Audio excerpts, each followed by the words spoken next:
Quem é você? Eu sou Hélio Fileno de Freitas Puglielli, nasci em Curitiba no longínquo 1939, filho do engenheiro civil Hélio Fileno Puglielli, por sua vez filho do italiano Vincenzo Liberatore Puglielli. Minha mãe se chamava Vilzia Freitas Puglielli.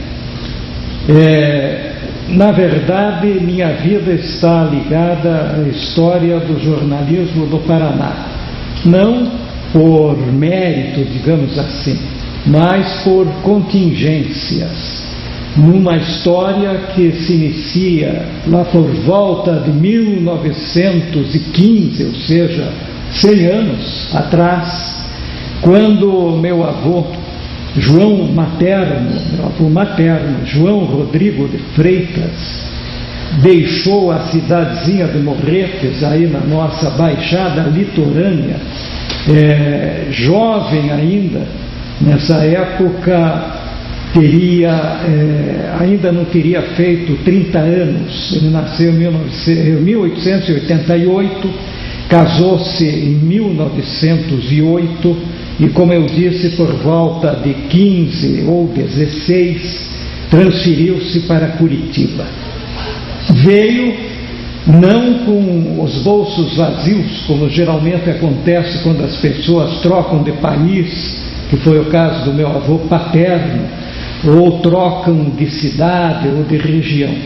Ele veio realmente com uma parcela herdada da sua mãe, que havia falecido alguns anos antes, e com esse dinheiro fundou na rua Riachuelo, aqui em Curitiba, a Livraria e Tipografia Freitas, que durou pouco tempo, porque meu avô logo ele familiarizou-se com as rodas intelectuais e boêmias de Curitiba, e não tinha tino comercial.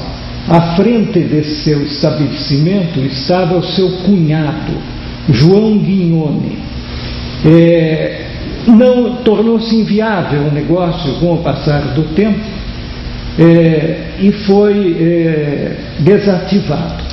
João Guignone, o cunhado do meu avô, por sua vez, fundou uma livraria própria, que essa sim prosperou e desapareceu apenas alguns anos atrás aqui em Curitiba.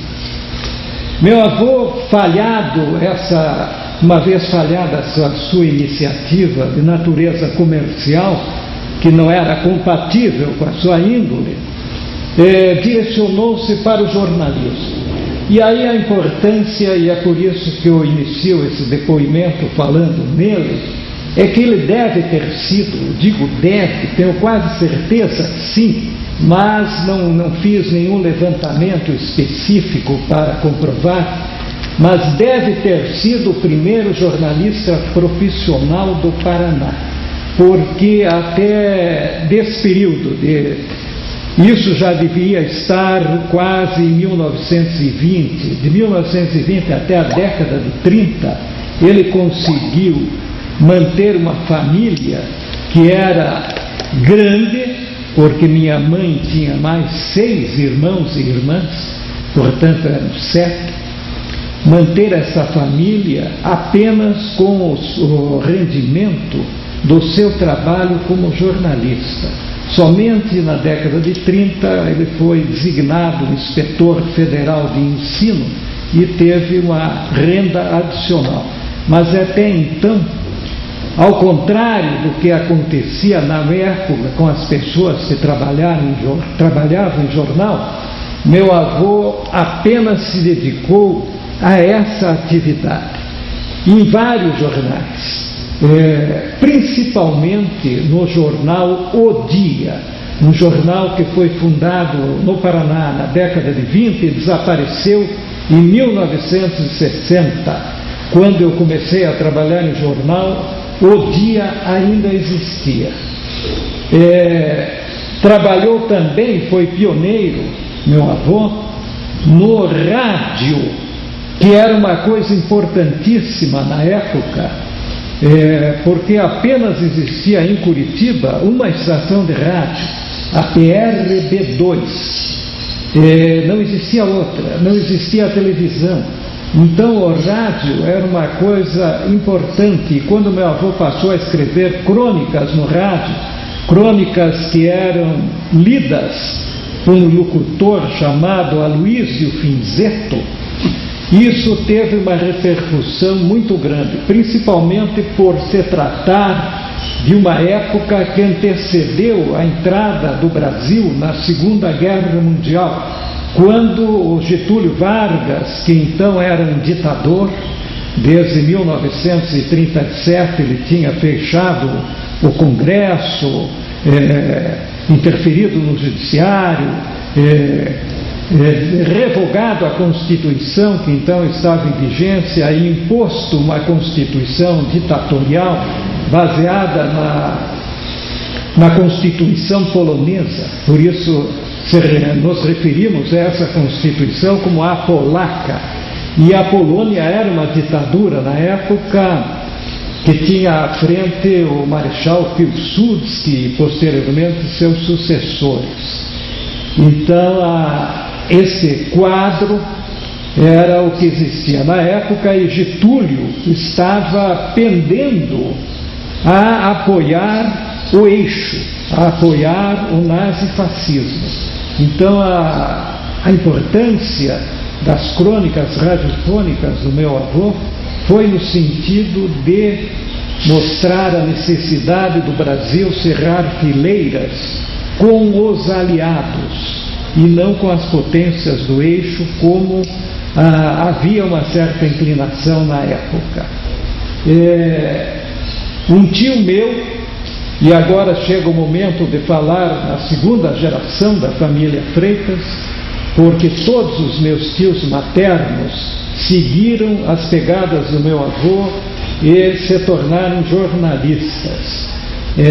O mais velho deles, chamado Valdemar Rodrigo de Freitas, foi advogado e jornalista. Infelizmente morreu muito prematuramente, deixando um filho com 3 ou 4 anos de idade, que por sua vez também se tornou jornalista, Rodrigo Manuel Marquezine Freitas, falecido este ano, poucos meses atrás. Foi um redator do jornal Tribuna do Paraná durante várias décadas. Então, além desse meu tio, Valdemar Rodrigo de Freitas, o outro tio, chamado Vandique Freitas, criou-se praticamente dentro do jornal, porque na década de 20, meu avô foi designado diretor de redação do jornal O Dia. O jornal O Dia tinha sua sede na Praça Carlos Gomes, era um grande sobradão, aonde na parte térrea estavam localizadas as oficinas, a administração, gerência, e em cima morava meu avô com mulher e 7 filhos. Então esses filhos praticamente se criaram dentro do jornal, principalmente meu tio Vandique, que era muito curioso, queria fazer tudo. Ele ia no linotipo, ele tornou-se melhor do que qualquer linotipista. Ia na clicheria, aprendeu melhor as técnicas metaloquímicas do que os mais exímios clicheiristas, e redigia bem e também, eu creio que até fotografava. Então ficou com uma espécie de fama de garoto prodígio. E isso quando Assis Chateaubriand, o grande magnata dos diários associados, inclusive no Diário do Paraná, aonde trabalhou aqui o nosso patrocinador desse depoimento, o jornalista Luiz Renato Ribas, também dos diários associados, participou do jornal Diário do Paraná, onde o Renato exerceu o jornalismo. Chegou aos ouvidos de Chateaubriand, quando ele passava por Curitiba, que tinha um garoto prodígio que fazia tudo dentro do jornal. Chateaubriand imediatamente foi procurar, falou com meu avô, falou com o Vandique, que era solteiro ainda, levou o Vandique para São Paulo. aonde ele foi secretariar um jornal novo que os diários associados haviam implantado na cidade de Santos, para fazer concorrência à célebre A Tribuna de Santos. Esse jornal se chamou Diário de Santos, assim como tinha Diário de São Paulo, das cadeias associadas. Meu tio Vandic Freitas era muito talentoso, era polivalente, mas não podia fazer milagres. A Tribuna é um jornal sólido que até hoje existe, continua sendo um dos importantes jornais do país, e não houve como fazer concorrência àquele veículo que estava há muito tempo arraigado no solo santista. Mas, como o meu tio tinha muitos méritos, foi imediatamente transferido para a capital paulista, aonde foi secretariar o Diário de São Paulo, e lá fez carreira.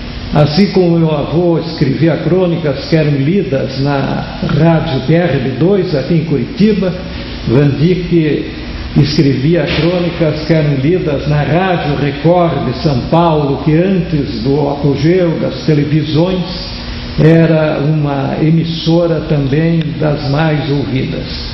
E esse meu tio terminou a sua carreira como diretor da imprensa oficial do Estado de São Paulo, cargo esse para o qual foi designado por Jânio Quadros, quando era governador paulista, e posteriormente foi confirmado no cargo pelos governadores que sucederam, e nesse cargo ele veio a falecer lá por volta final dos anos 70, por aí.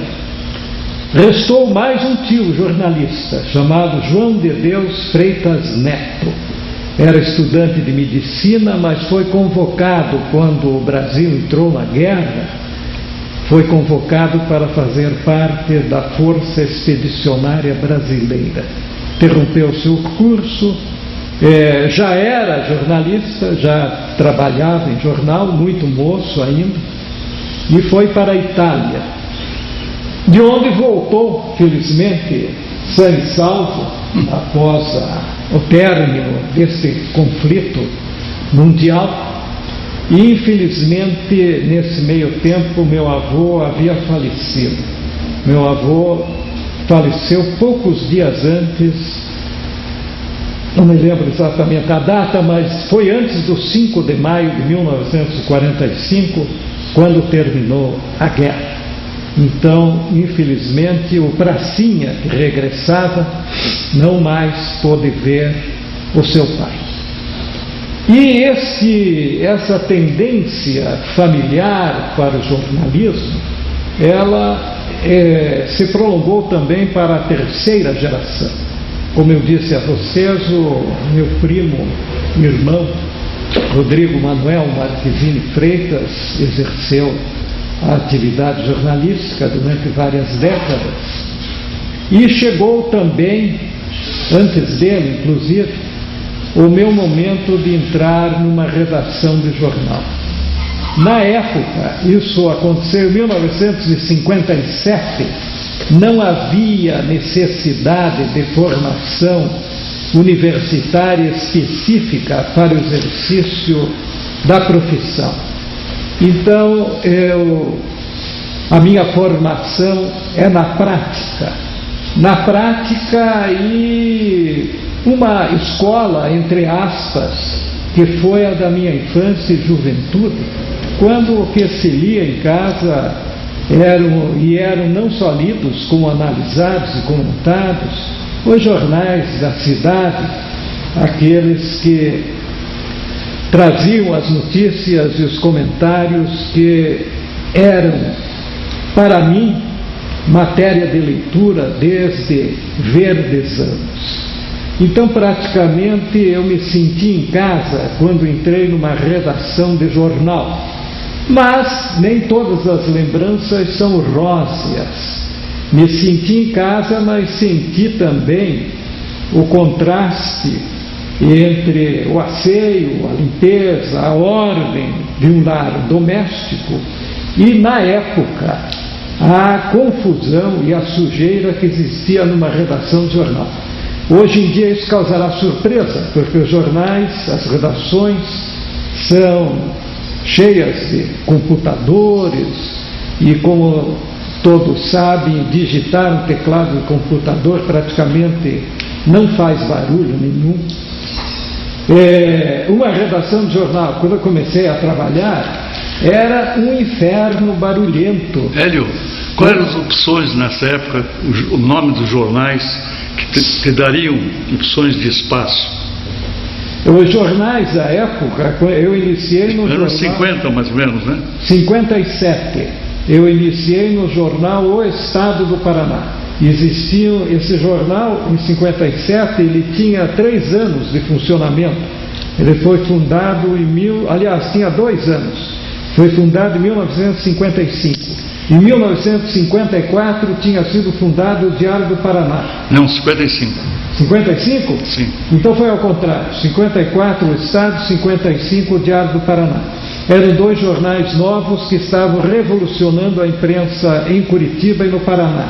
Onde já existia a Gazeta. Os jornais antigos, né, que na época não estavam em boa fase, nem a Gazeta e nem no Dia tinham sido jornais poderosos, mas décadas antes, anos antes. Nessa época, esses 2 jornais novos estavam preenchendo um espaço que tinha sido deixado vago praticamente por aqueles que não haviam evoluído, que no caso eram a Gazeta e eram o Dia. E o Diário da Tarde também existia, né? Diário da Tarde também estava em decadência.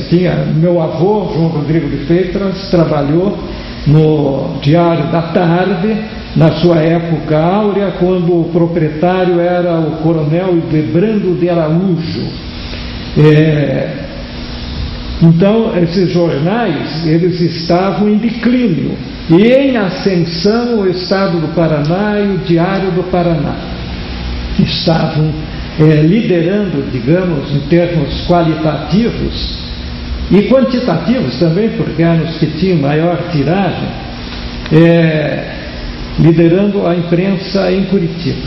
Mas eu estava me referindo com uma lembrança ao ambiente da redação, que era papelada pelo chão, o metralhar das máquinas de escrever, gritaria. Então mas a gente acostuma logo, né? Eu logo entrei naquele... Essa primeira redação era na Barão do Rio Branco, né? No Sobradão, no antigo Sobradão da Rua Barão do Rio Branco, aonde a semelhança do Sobradão do Dia, que eu me referi na Praça Carlos Gomes, também no térreo eram as oficinas, o comercial, tinha um segundo andar que era a gerência, a tesouraria, no terceiro era a redação.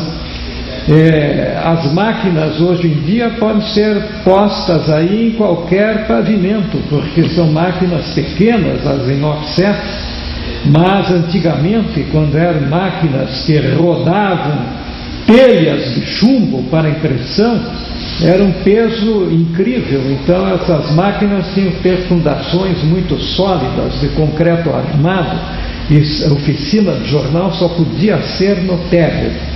Era esse o esquema na Rua Barão do Rio Branco. Os proprietários desse jornal eram Aristides Miri, que era filho desse Féres Miri que construiu o Palácio Avenida, célebre na nossa cidade, e o Fernando Afonso Camargo, que era irmão da Dona Flora Munhoz da Rocha e cunhado, portanto, de Bento Munhoz da Rocha.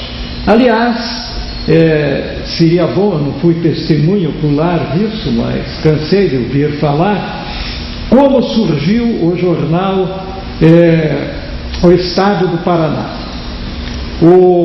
Durante a década de 40 e nos primeiros anos da década de 50, o jornal O Dia, ele prevalecia sobre os demais, principalmente pelo fato de ser um jornal situacionista, ou seja, apoiava o governo do Estado. Naquela época o governador era Moisés Lupion. Então havia uma oposição principalmente pelo Diário da Tarde, que era o jornal oposicionista, onde brilhava lá nos editoriais o jornalista Roberto Barroso, até que sofreu um atentado no qual ficou ferido, machucado, mas sem maiores consequências. Mas a grande consequência foi que arrefeceu o entusiasmo oposicionista desses jornalistas. Então aquela voz praticamente se calou. É o que para mim que sou jornalista, é uma coisa muito acabrunhadora, quer dizer, triste, que é um jornalista sofrer uma pressão e uma agressão de maneira a intimidá-lo. Isso é muito triste, foi um episódio triste da nossa história. Então o jornal O Dia era dirigido na época pelo jornalista José Ernesto Eriksen Pereira, cuja memória deve ser lembrada, porque além de excelente jornalista, também escreveu livros, inclusive um muito interessante para a história do Paraná, que se chama Uma História de Caminhos, onde ele tenta fazer uma análise da identidade do paranaense. E José Eriksen Pereira tinha como principal auxiliar meu tio Freitas Neto, que era o redator secretário desse jornal. Quando Bento Munhoz da Rocha Neto venceu as eleições em 1950 ou 51, não sei exatamente se 50, 51, a eleição foi em 50, ele tomou posse em 51. Ele estava sem um jornal que o apoiasse, porque a Gazeta do Povo, na época, era um jornal que não se imiscuía muito em política. O Diário da Tarde estava traumatizado, digamos assim, com aquele atentado que o seu principal jornalista havia sofrido. Então havia a necessidade de um jornal para apoiar o governo na época. E o Bento chamou o seu cunhado, Fernando Afonso de Camargo, e encarregou de fundar um jornal. Ele associou-se a Aristides Miri, conseguiram um empréstimo do Banco do Estado do Paraná, facilitado pelo governador, e compraram umas máquinas de segunda mão e fundaram o jornal Estado do Paraná. Naturalmente, esse empréstimo teria que ser pago. Se fosse, talvez, em outra época, um outro governador, teria ficado por isso mesmo.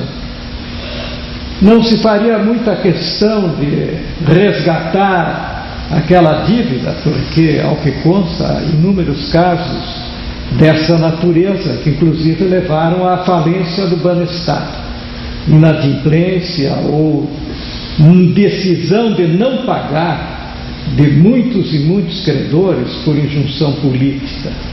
Não foi o caso, aqui eu quero fazer essa ressalva, não foi o caso do governador Bento Munhoz da Rocha Neto, que inclusive destacou um dos seus amigos, assim, de maior confiança, que era o professor, que se tornou muito amigo meu posteriormente, o professor Hernani Correia Reichmann. O professor Hernani frequentava o jornal Estado do Paraná até que esse empréstimo foi saldado. Ele ia e verificava a contabilidade da empresa para ver se a empresa tinha condições de fazer os pagamentos para amortizar este empréstimo. Isso fez com que ele não fosse muito bem visto pelo Dr. Aristides Miri. E isso eu vim a saber mais tarde num episódio até certo ponto curioso, que depois eu vou narrar. Mas então, retornando ao meu debut na redação de um jornal, logo me acostumei com aquele ambiente meio tumultuado, tumultuário e tumultuoso. Você era repórter de setor? Não, eu só fui repórter durante alguns meses, quando eu decidi fazer reportagem geral. Conheci esse setor do jornal. Na verdade, as minhas primeiras funções foram de copydesk, ou seja, eu recebia dados dos repórteres e transformava em notícia. E, aliás, com muito sacrifício, porque os repórteres, na época, não eram muito bem preparados. Inclusive, não tinha um que era estudante de medicina, mas eu não sei como que ele conseguiu passar no vestibular, porque ele não conseguia articular uma frase coerente. Ele nem pontuava, ele punha tudo hífens, porque ele não sabia onde era para pôr ponto, onde era para pôr vírgula. Então era uma afirmativa atrás da outra. Eu tinha que transformar aquilo num texto que pudesse vir a ser publicado. Então, Hélio, eu tenho uma curiosidade do copydesk, que é um termo não da época de 57. Não, mas já se usava naquela época. Você pegava o manuscrito do repórter? Não, era datilografado já. Datilografado. O único que manuscrevia na época, do redator. Foi interessante isso, porque alguns jornalistas do passado, não é? O meu avô, sem dúvida nenhuma, ele escrevia à mão, tenho até originais das crônicas dele, escritas à mão, escrevia-se à mão, não é? Já meus tios já usavam as máquinas de escrever, mas algumas pessoas eram renitentes, então foi interessante você... Você reescrevia, fazia nova datilografia ou simplesmente fazia as incisões? Já chego lá. Mas antes eu quero dizer que havia um velhinho, o senhor Coelho Júnior, que escrevia crônicas e escrevia à mão. Era o que escrevia, o único na redação que escrevia à mão. Todos os outros usavam as máquinas de escrever.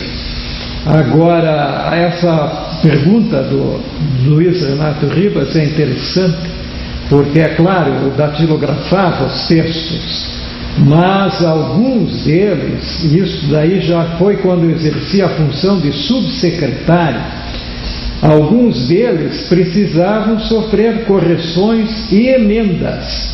Então, essas correções e emendas eram feitas à mão.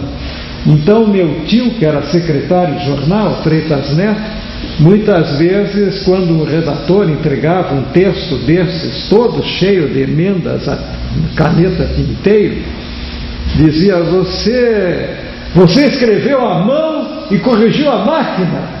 Porque havia tantas emendas que pareciam que representavam a maior parte do texto. Então era assim, as próprias laudas, nós não chamamos folhas nem páginas, em redação de jornal são laudas. As laudas eram tão bagunçadas quanto bagunçado era o ambiente de uma redação. E isto parece da idade da pedra, porque as pessoas atualmente usam computadores e informaticamente fazem as alterações no texto e tudo termina num belo texto padronizado e formatado. Mas na época acontecia desses problemas. Então, a minha função era de copydesk, mas eu quis conhecer também outros setores do jornal. E havia um chefe de reportagem na época chamado Milton Camargo de Oliveira, cujos irmãos eram também bastante conhecidos. Cícero Camargo de Oliveira tornou-se célebre quase em Curitiba por ter escrito o script de peças teatrais que eram levadas no antigo Teatro de Bolso, um pequeno teatro que existia na Praça Rui Barbosa, e com atores e atrizes também bastante afamados na época, Ari Fontoura, que até hoje está no Rio de Janeiro trabalhando na Globo, Odelair Rodrigues, infelizmente já falecida, Maurício Távora, que além de ator era também publicitário, jornalista, e outros tantos. E Simval Martins, Chacon. Simval Martins, né? E o Cícero Camargo de Oliveira escreveu 2 peças, entre outras, de grande sucesso: Nega de Maloca e Ela Só É Society. Peças que ficavam meses a fio em cartaz, acho que anos até. E outro irmão, Mero Camargo de Oliveira, que era radialista e até homem de TV, segundo me confidenciou aqui o nosso amigo Renato Mazzani, uma circunstância que eu não sabia. E o Milton era um bom jornalista, muito ativo, e eu pretendi aproveitar a sua experiência para me tornar repórter.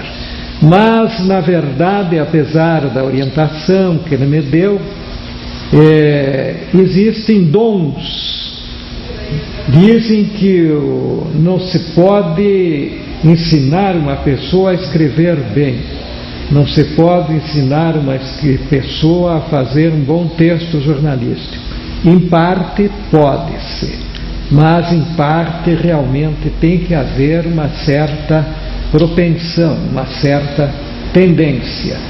E dentro do campo do jornalismo, o jornalista não é só aquele que escreve, como geralmente as pessoas têm em mente. A primeira impressão é essa: jornalista é aquele que escreve.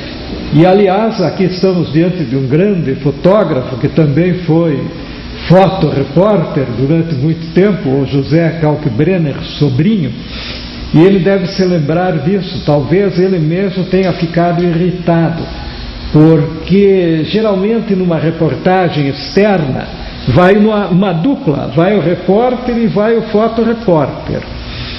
E as pessoas, quando recebiam essa dupla, geralmente diziam para o que ia ser entrevistado, o que seria a fonte da notícia: acabou de chegar aqui o jornalista e o fotógrafo. Então isso causava irritação ao fotógrafo, que também era um jornalista, né? Então existem dessas coisas. No jornalismo a pessoa pode fazer charge, pode desenhar, não precisa escrever nem fotografar, pode filmar. O fotorepórter também pode ser um telerepórter. As mais variadas atividades dentro do jornalismo, não é só o jornalismo escrito. Então os campos, e dentro do jornalismo escrito, os campos são inúmeros. Como eu disse, eu comecei as minhas primeiras tarefas em tentar traduzir os dados do repórter e transformar em texto jornalístico. Para isso, há necessidade de ter gosto por aquilo que se faz. Eu tentei ser repórter, não tinha propensão para ser repórter. Tentei ser repórter policial, tentei desvendar um crime. Mataram um motorista de táxi. A rodovia Curitiba-Paranaguá estava em construção, ela ia até o pé da serra, o resto ainda estava, isso em 1957, 58, ela não tinha sido inaugurada ainda. E eu fui fazer o reconhecimento do local de um crime, um motorista de táxi, cujo apelido era Santo Antônio, e tentei fazer uma série de reportagens na ingênua esperança de que eu ia descobrir o autor do crime, né, que a polícia não estava conseguindo apurar coisa alguma. E eu achei, devia ter lido muito romance policial, porque a minha grande escola, a minha grande preparação para o jornalismo, esqueci de dizer, além do ambiente familiar, que todo mundo era jornalista na família, além de tudo eu lia muito, numa época que não existia televisão, não existia videogame, não existia computador. Então o que a gente tinha que fazer era ler. Acho que eu li muito romance policial porque estava crédulo de que iria desvendar aquele mistério que estava causando impacto nos leitores da época. Não consegui nada, enfiei a minha viola no saco e voltei para o copy desk. Depois fui guindado à subsecretaria do jornal. Assim como eu sofria antes com os textos dos repórteres, passei a sofrer com o texto dos redatores, aqueles que já estavam, supunha-se, preparados para a publicação, mas que quando eu lia, via que havia muita coisa ainda a ser alterada. E aí foi a minha primeira experiência com a delicadeza, o caráter de suscetibilidade das pessoas, porque havia textos que eu tinha que mandar o redator refazer, redigir outra vez, não havia como emendar. E isso gerou, assim, neste posto, nessa função de subsecretário, algumas inimizades, porque as pessoas não compreendiam que havia necessidade de aprimorar aquilo que elas faziam e tal. Interpretavam de outra maneira, como se fosse má vontade ou perseguição. Felizmente, o jornal foi vendido. Mas antes disso, eu queria esclarecer uma pergunta do Luiz Renato sobre a Tribuna do Paraná. O jornal que surgiu foi o Estado do Paraná. E, como eu disse, 2 sócios, Fernando Camargo e Aristides Miri, que se davam muito bem, mas chegou um ponto que estava havendo uma certa estremecimento entre os 2 sócios. E o meu tio, que era redator secretário do Estado do Paraná, esqueci de dizer, mas complemento agora, que quando o Bento Munhoz assumiu o governo e precisou desse novo jornal, chamou os 2, Fernando Camargo, Aristides Miri, para fundar o jornal, apoiou com o financiamento do Banestado, que posteriormente foi pago, também comprou os principais integrantes, comprou o passe dos principais integrantes da redação do jornal O Dia. Então se transferiram do Dia para o jornal Estado do Paraná o redator-chefe, que era o José Ernesto Eriksen Pereira, que escrevia os seus textos com as suas iniciais, que curiosamente formavam GIP, G-E-E-P, e o redator secretário, que era meu tio Freitas Neto. Então eles se bandearam para o novo jornal que tinha sido fundado. E receberam críticas dos seus antigos colegas do jornal O Dia, principalmente dos proprietários desse jornal, que acharam que eram vira-casacas. Havia uma incompreensão profunda com o caráter profissional do jornalismo. O jornalista é profissional, ele é como um jogador de futebol. Ora joga no Atlético, ora no Curitiba, depois vai para o Paraná, né? Já que não temos mais Ferroviário, Água Verde, Palestra e Britânico. Então, mas isso na época não foi entendida, essa transposição de jornais. E o Freitas Neto, percebendo que Fernando Camargo e Aristides Miri estavam não tão assim harmoniosamente convivendo, teve uma solução assim inspirada na sabedoria de Salomão. Por que vocês não fundam um vespertino? Porque o Estado do Paraná era matutina, era jornal que saía de manhã. Fundem um vespertino, daí você continua na direção, o Aristides Miri, que era o diretor, e que o outro estava ficando com um certo ciúme, e o Fernando vai dirigir a Tribuna do Paraná. E deu certinho. Daí cada um ficou dirigindo o seu jornal, teoricamente, né? Porque, na verdade, quem dirigia era, no caso do Estado do Paraná, era o seu secretário, porque Eriksen Pereira logo se afastou, foi dirigir o IAPC e outras incumbências. E quem dirigia a Tribuna do Paraná era o jornalista João Feder. Mas Miri e Camargo ficavam satisfeitos de serem diretores e andavam lá pela redação, às vezes, olhando e tal, davam o ar da sua graça. E o importante é que com isso a empresa ficou em paz. Mas os anos foram passando e os problemas acabaram ressurgindo. Então o jornal foi vendido para Paulo Pimentel, que na época era secretário da Agricultura do governador Ney Braga. Isso foi por volta de 62, 63. Foi vendido o jornal e nessa mesma, o editorialista do jornal era José Augusto Ribeiro.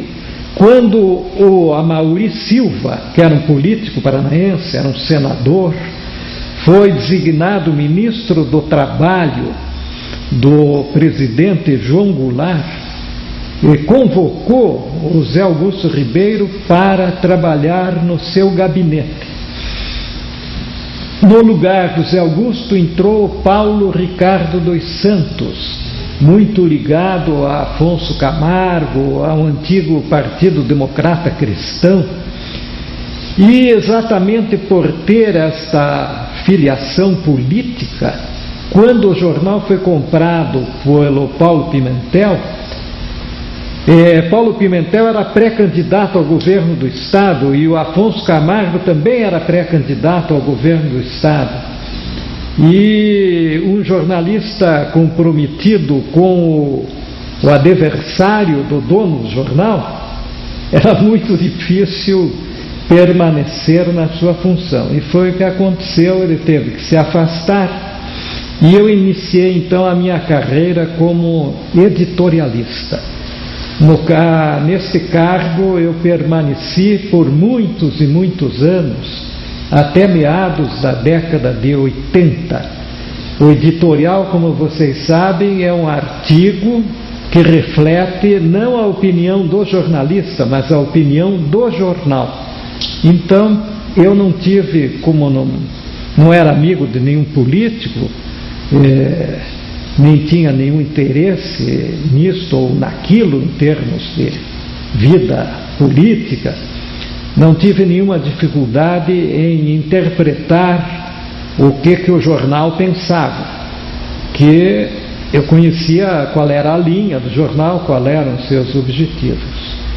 Única oportunidade, e aí eu quero nesse depoimento louvar a sensibilidade do jornalista João Feder, que com a aquisição do jornal Estado do Paraná por Paulo Pimentel, João Feder passou a ser o diretor deste jornal.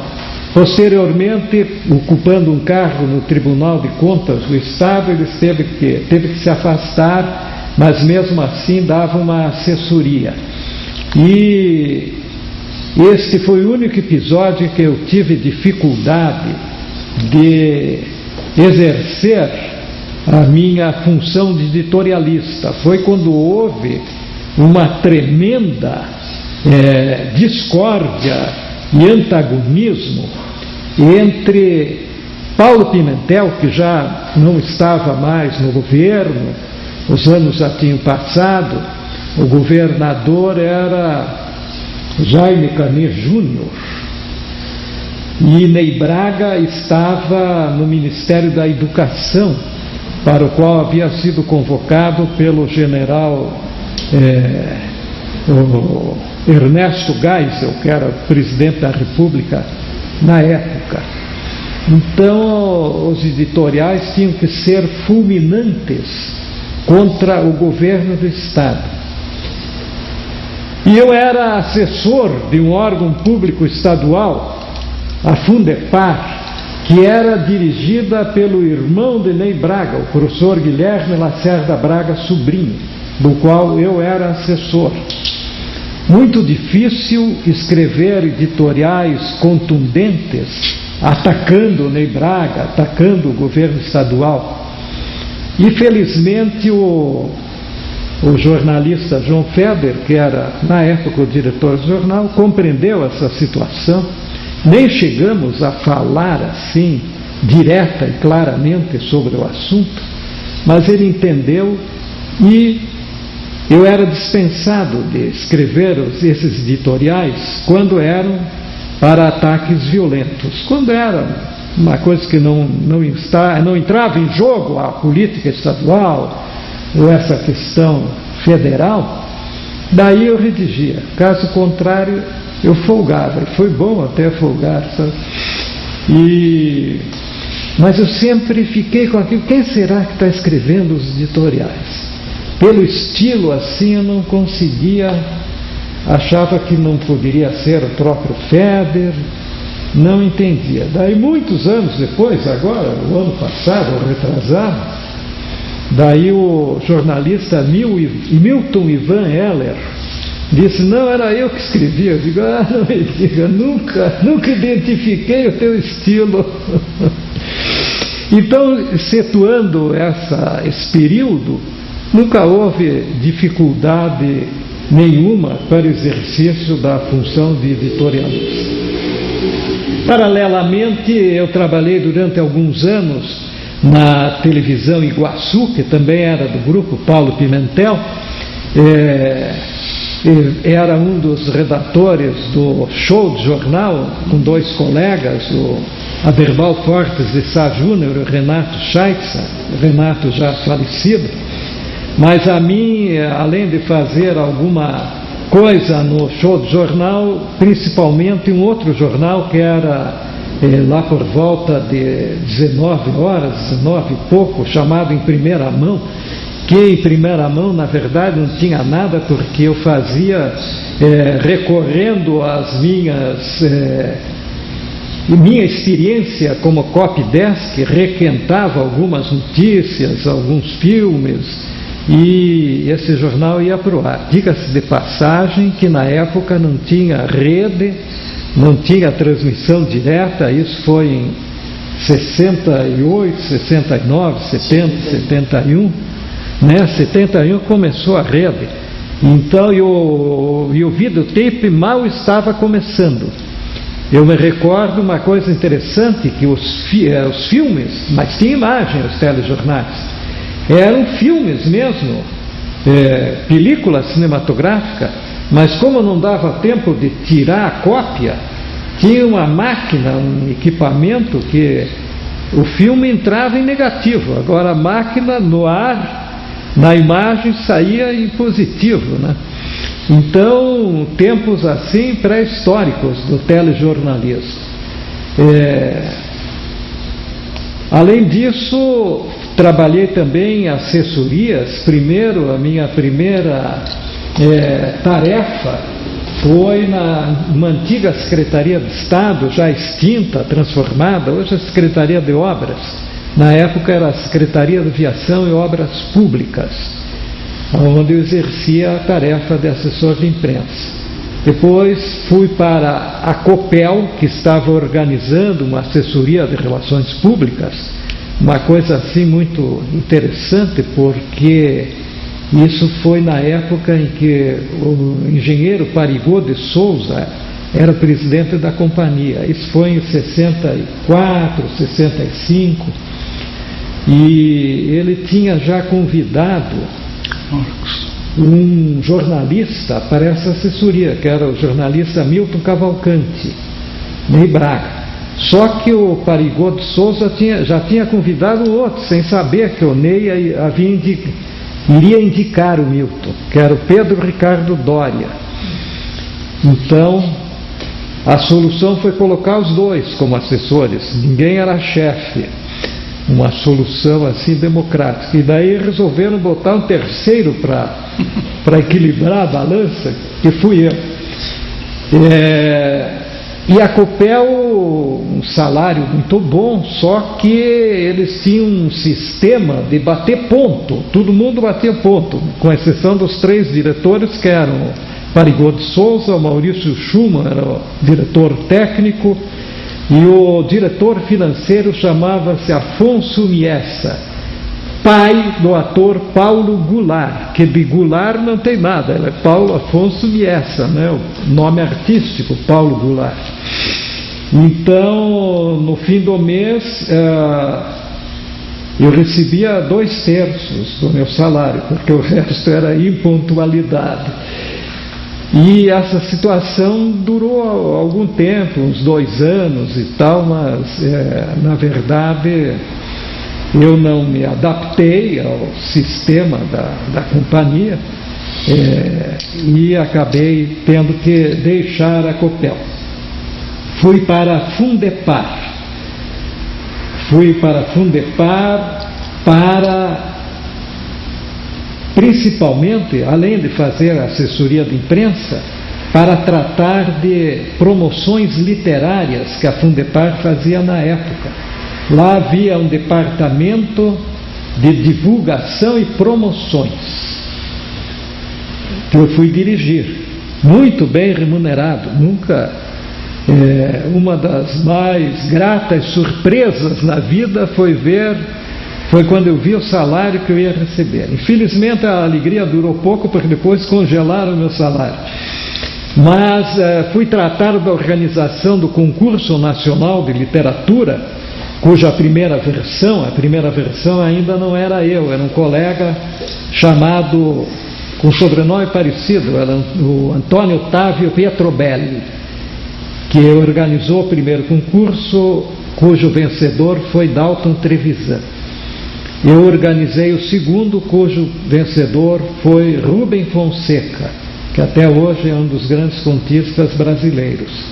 Na terceira versão, que também fui eu que organizei, venceu um escritor mineiro, Mário.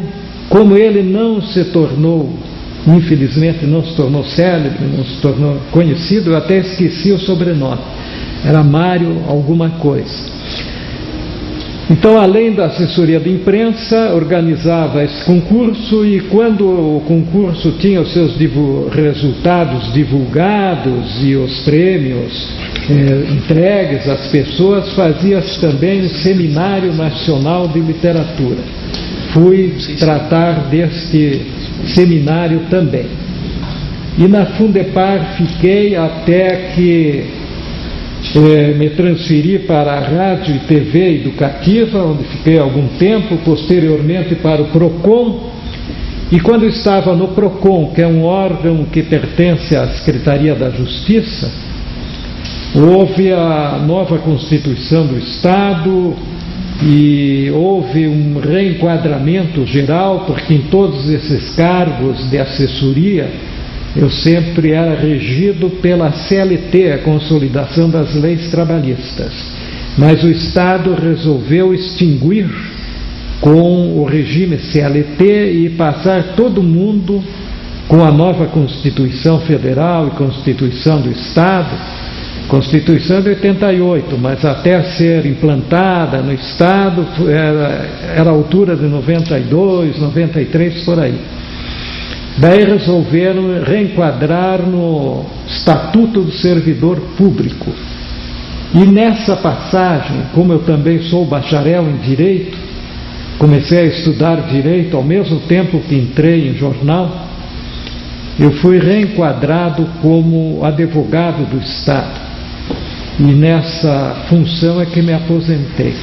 Assim como me aposentei na Universidade Federal do Paraná, onde lecionei durante 26 anos no curso de Comunicação Social, contando tempo de trabalho também na Universidade Católica, mais 10 anos de magistério. Me aposentei como professor, me aposentei no Estado. Como jornalista, não me aposentei ainda, estou colaborando em coluna de amigos, nas redes sociais. Eu gostaria de falar então um pouco a respeito do curso de jornalismo, uma indagação que foi feita pelo Ribas. Quando eu comecei a trabalhar em jornal, já existia na cidade um curso de jornalismo, que era mantido pela Universidade Católica, mas não era levado a sério.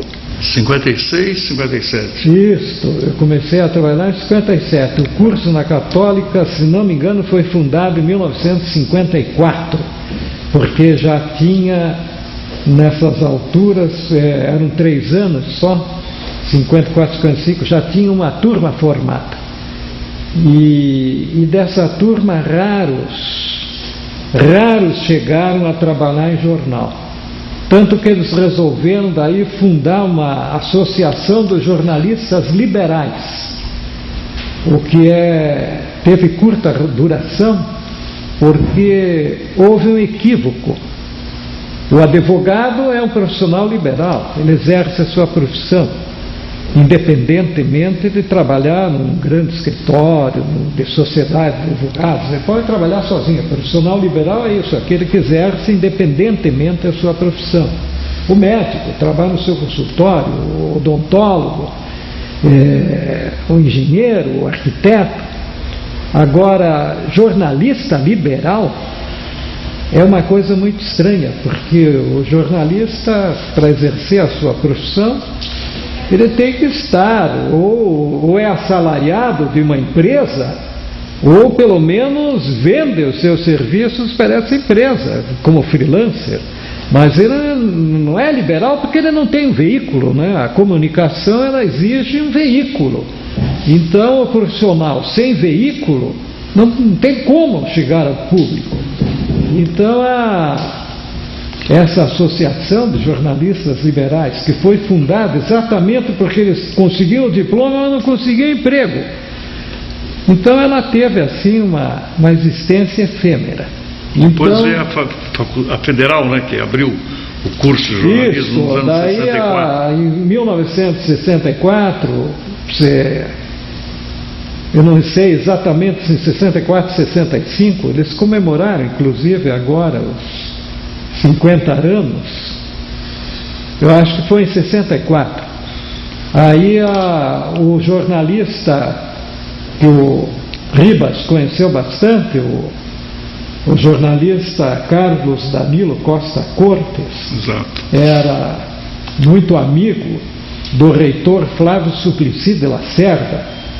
Me parece que ele tinha sido assessor do reitor, que também foi ministro da Educação. Ele empenhou-se no sentido de que a Federal criasse o seu curso de jornalismo. Então, efetivamente, ele foi fundado. Mas eu iniciei a minha carreira no magistério em 1958. Não, 58 não, 1967, na Universidade Católica, que ainda não era pontifícia, ela era só Universidade Católica. Esse título pontifício é dado pelo Papa, e isso só ocorreu anos depois. Enquanto eu lecionei lá, era só Universidade Católica. E eu tinha um colega que já lecionava lá, além do Danilo, que era o Apolo Tabor da França. Ia ser criada uma nova disciplina chamada Teoria da Informação, que ainda não fazia parte do currículo do curso, e eu fui convidado para lecionar essa disciplina. E devo a um marista, irmão marista, chamado José Cordum, irmão Albano, devo todo o preparo para que o Ministério da Educação desse autorização para eu lecionar no curso. Que não era fácil, era uma burocracia. O Albano era Albano Cavalim? Não. Irmão Albano era o nome religioso dele, o nome dele era José Cordum. E esse irmão, que com grande paciência, embora ele não fosse beneditino, ele fosse marista, ele conseguiu enfrentar a burocracia lá e o Ministério autorizou que eu lecionasse um curso de jornalismo. E em 1971, daí eu fui chamado para substituir numa disciplina, no curso de jornalismo da Federal, substituir o professor Nassim Bacila Neto, que havia sido editorialista, era editorialista na época da Gazeta do Povo. Depois eu vim a ser também editorialista da Gazeta do Povo. E como eu disse, não me aposentei como jornalista. Então, entre 1999 e 2002, eu também fui editorialista do jornal Gazeta do Povo. Foi o último emprego assalariado que eu tive no jornalismo. Hélio, uma pergunta. Sim. dando um fôlego a tudo isso. Na sua longa carreira, na sua trajetória, que se iniciou como repórter nos anos 56, 57, Kupidesky, repórter, depois redator, subsecretário, e a sua trajetória jornalística, que alcançou inclusive a televisão, no show do jornal TV Iguaçu, mais tarde foi assessor de imprensa da Copel e de outras instituições. Dois fatos, um fato curioso. Primeiro, uma pergunta mais específica: qual foi seu furo jornalístico como repórter? O furo jornalístico como repórter foi que nem a Batalha de Itararé, que dizem que não houve a batalha, né? O furo não foi furo, porque na verdade, embora eu tentasse descobrir alguma coisa naquele mistério policial, acabei não descobrindo nada e por isso meti a viola no saco e fui exercer outro tipo de funções. Mas coisas curiosas assim no momento não me ocorrem à memória que pudessem ser registradas num tipo de depoimento como esse. Mas eu queria só complementar que eu exerci duas funções de direção, mas fora do jornalismo. No jornalismo a única função foi como subsecretário, seria o cargo de subdireção, né? Mas eu cheguei em 1971, recebi um convite da administração estadual e eu pensei que fosse para dirigir a biblioteca pública, porque isso havia entrado em cogitação algumas vezes, mas era para dirigir o Teatro Guaíra. Ou seja, estavam me oferecendo uma verdadeira bomba. Por quê? Porque o Teatro Guaíra tinha pegado fogo em 1969 e 1970.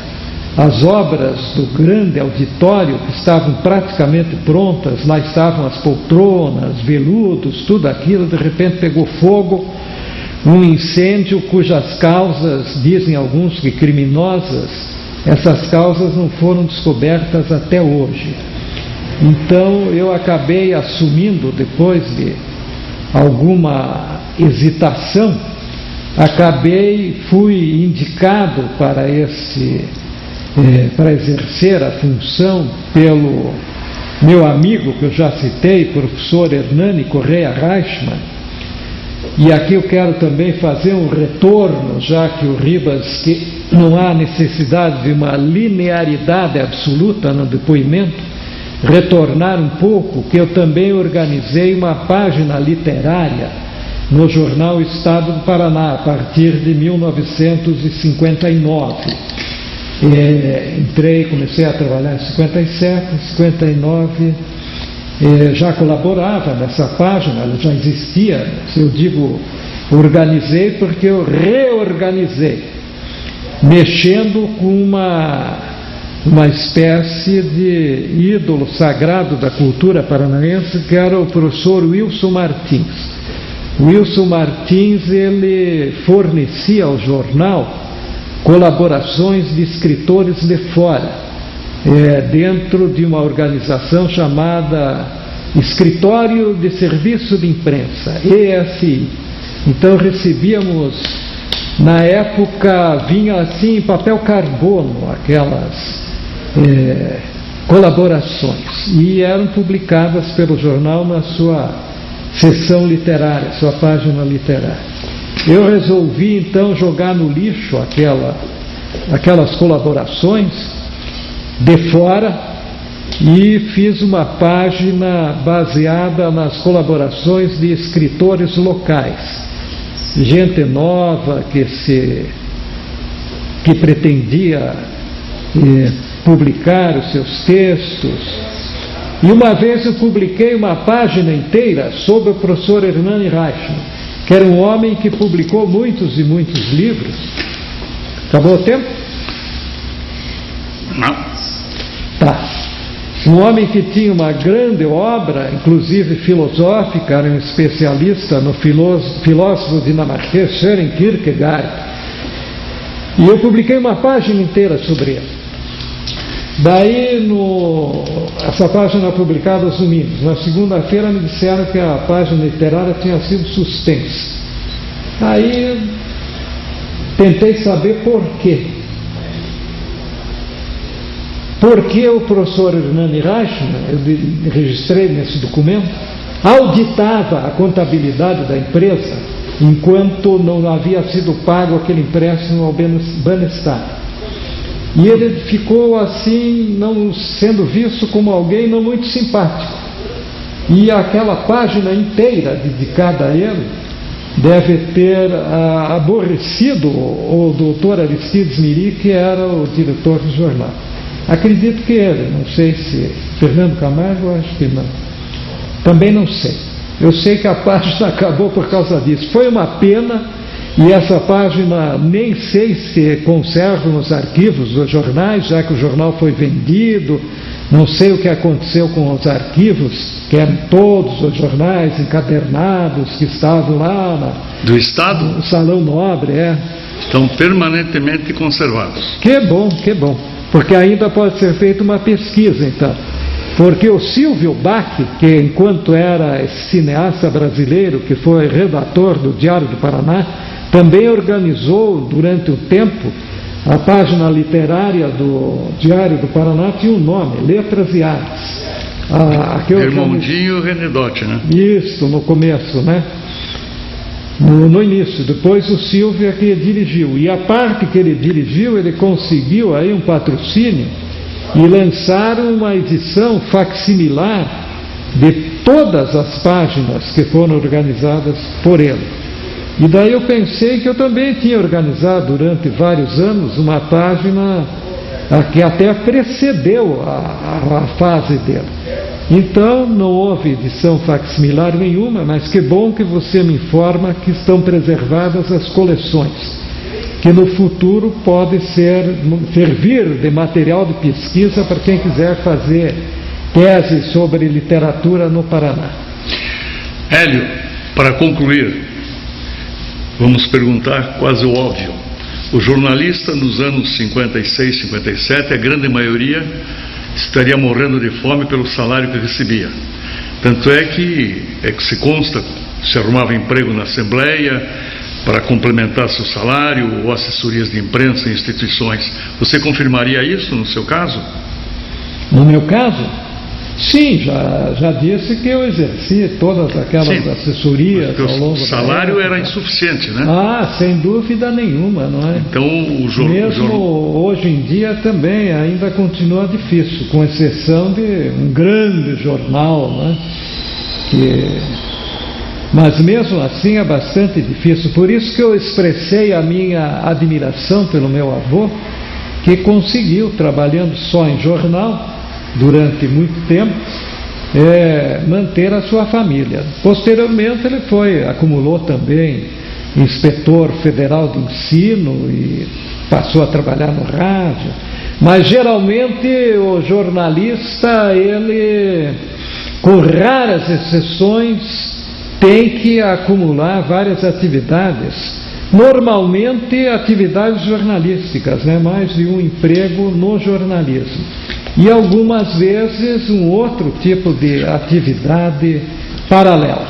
E o seu neto, o Hélio Giuseppe? O Hélio Giuseppe, cujo pai, meu genro, também é jornalista, ele provavelmente vai seguir uma outra atividade, menos intelectual, porém mais rentável. Ou, se quiser, vai sofrer também no itinerário jornalístico. Eu gostaria de ser jornalista também, mas